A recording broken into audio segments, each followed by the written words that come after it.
আর 24 জুলাই তো প্রকাশ্যে হত্যা করেছে, ফলে তাদের কোনো ক্ষমা নাই। যারা সরাসরি ফৌজদারি অপরাধের সাথে জড়িত ছিল তাদের বিচার করতে হবে, যারা অপরাধের সহায়তা করেছে তাদেরও বিচার করতে হবে। বিচারের ক্ষেত্রে কিছুটা অগ্রগতি হলেও পতিত সরকারের অধিকাংশ মন্ত্রী, এমপি এবং নেতারা এখনো জেলের বাইরে, অনেকেই দেশের বাইরে থেকে উস্কানি দিয়ে যাচ্ছে।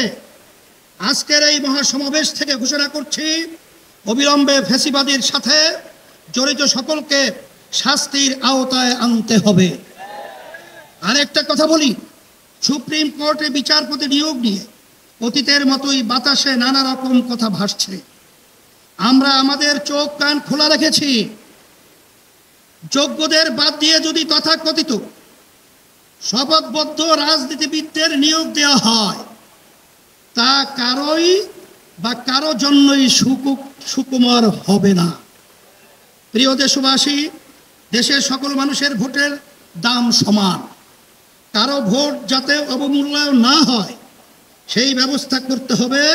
তাই আগামী নির্বাচনে সংসদের উভয় কক্ষে অবশ্যই পিআর পদ্ধতিতে নির্বাচন দিতে হবে। যে যা যত শতাংশ ভোট পাবে সংসদে তাদের সেই অনুপাতে আসন থাকবে। এই পদ্ধতিতে রাষ্ট্র পরিচালনায় সকলের মতের প্রতিফলন ঘটবে। কোনো দল জালেম হওয়ার সুযোগ পাবে না। এটা জিনজির দাবি, এটা এখন জনগণের দাবি, দেশের অধিকাংশ রাজনৈতিক দলের দাবি, সকল ধর্মের মানুষের দাবি।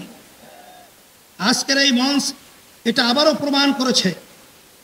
ভাইয়েরা আমার, আমরা বারবার রক্ত দিয়েছি কিন্তু সফলতা পাই নাই, কারণ আমরা প্রতিবারই নেতা ও নীতি বাছাই করতে ভুল করেছি। আমরা 54 বছরে অনেক দলকে দেশ শাসন করতে দেখেছি, কিন্তু ইসলামকে এখনো ক্ষমতায় নিতে পারি নাই। এবার ইসলামপন্থীদের ঐক্যের ব্যাপারে গণপ্রত্যাশা তৈরি হয়েছে।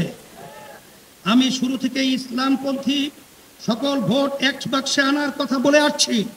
আগামী নির্বাচনে শুধু ইসলাম দলই নয়, ইসলামী দলই শুধু নয়, বরং দেশপ্রেমিক আরো অনেক রাজনৈতিক দলও এক বাক্সে নীতিতে আসতে পারে ইনশাআল্লাহ। যদি আমরা একত্রে নির্বাচন করতে পারি, যদি কার্যকর ঐক্য গড়ে তুলতে পারি, তাহলে বাংলাদেশে ইসলামপন্থীরাই হবে প্রধান রাজনৈতিক শক্তি। রাষ্ট্র পরিচালনার দায়িত্ব আমাদের হাতেই আসবে ইনশাআল্লাহ। প্রিয় দেশবাসী, অন্তর্বর্তীকালী সরকার জুলাই অভ্যুত্থানের ফসল।